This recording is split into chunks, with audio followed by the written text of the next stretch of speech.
Children, in today's class, I shall start with question number 2, exercise 13.1, direct and inverse proportion. Question 2 is, a mixture of paint is prepared by mixing 1 part of red pigment with 8 parts of base. In the following table, find the parts of the base that need to be added. Okay. So parts of red pigment are given here. We have to find the parts of bases required for all these. Okay, so let us say that x1, x2, x3, x4, x5, ये x1, x2, x3, x4, x5 represent parts of red pigment.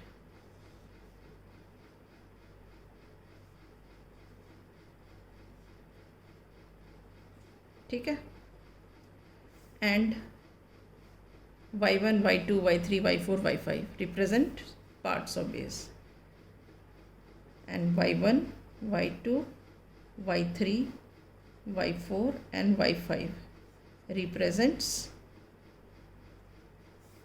parts of base.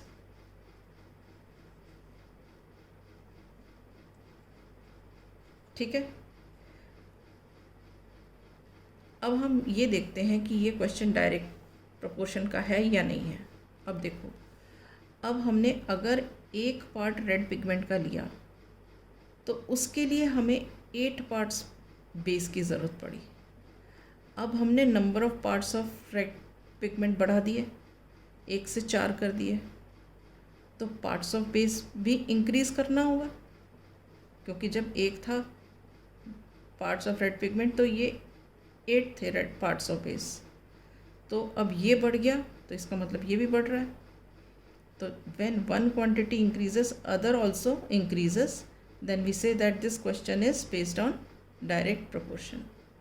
ठीक है, अब direct proportion में हम किस तरह से याद रखेंगे कि हमें डिवाइड करना है कि मल्टीप्लाई करना है कि क्या करना है. कई बार बच्चे भूल जाते हैं, तो उसको एक सिंपल तरीका है याद रखने का, डी फॉर डायरेक्ट और डी फॉर डिवीजन. इसका मतलब हमें ये समझ में आ जाता है कि डायरेक्ट वेरिएशन में हमें डिवीजन करना है. ठीक है, तो अब यहाँ पे लिखेंगे सिंस द टू क्वांटिटीज़ मतलब एक ये क्वांटिटी और एक ही quantity, 2 quantities very directly,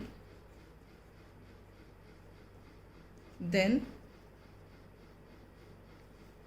x1 upon y1 is equal to x2 upon y2. ठीक है, अब x1 upon y1 मतलब 1 upon 8 is equal to 4 upon y2. 1 upon 8 is equal to 4 upon y2.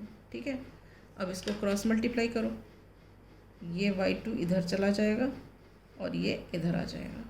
ठीक है, तो ये हो जाएगा क्या, y2 is equal to 4 into 8, that is 32.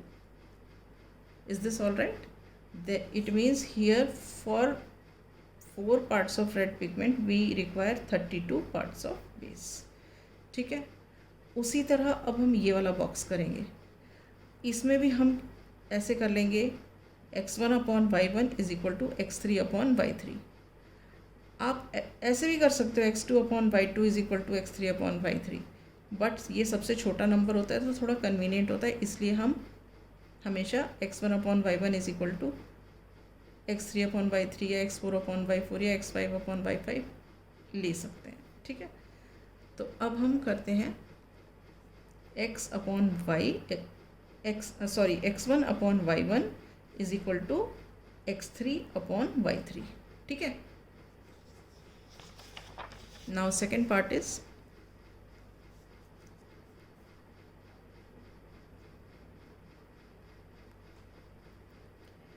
x1 upon y1 is equal to x3 upon y3. अब x1 क्या है यहाँ पे, here x1 is what, 1, y1 is 8 and x3 is what? 7, and y3 we have to find out. Okay, since they vary directly,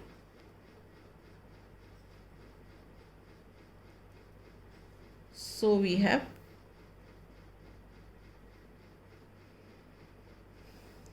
x1 is what? 1 upon 8. x1 upon y1 is what? 1 upon 8. and x3 upon y3 मतलब 7 upon y3. ठीक है, अब क्या होगा? ये इधर गया और ये इधर गया, क्रॉस मल्टीप्लाई हो गया. तो what do we get? We get y3 is equal to 7 into 8 which is equal to 56. ठीक है, तो हमारी y3 की वैल्यू मिल गई. ठीक है, अब हमें y4 निकालना है. अगेन हमारा प्रोसेस वही रहेगा. x1 upon y1 is equal to x4 upon y4. यहाँ पे x1 क्या है? 1. y1 क्या है? 8. x4 क्या है? 12. We have to find out y4. ठीक है, now let us write. Since the two quantities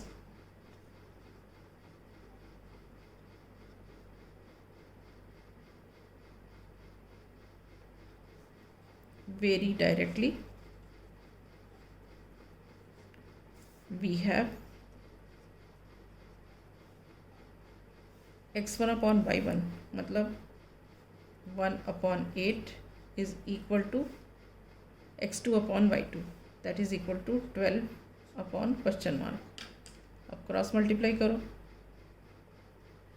ये इधर चला गया, ये इधर चला गया. हम इसको y4 भी लिख सकते हैं. This is x4, we can write this as y4. ठीक है, अभी क्रॉस मल्टीप्लाई करके y4 इधर चला गया. So this implies that y4 is equal to 12 into 8, that is equal to 96.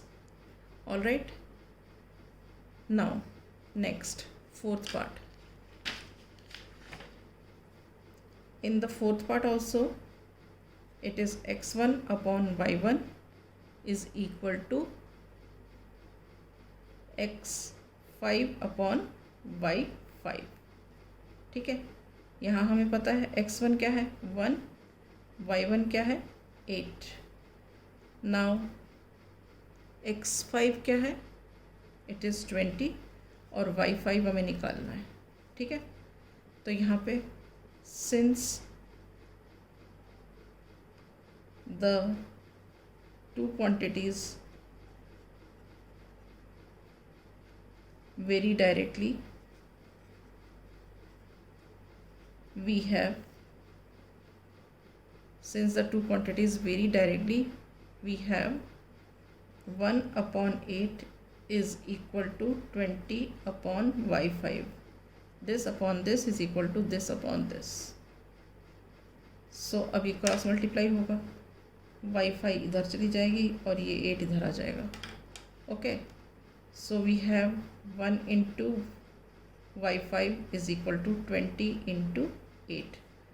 So y5 is equal to this is 160. Okay, is it clear? So with this I wind up the class. In the next class I shall take up the next question.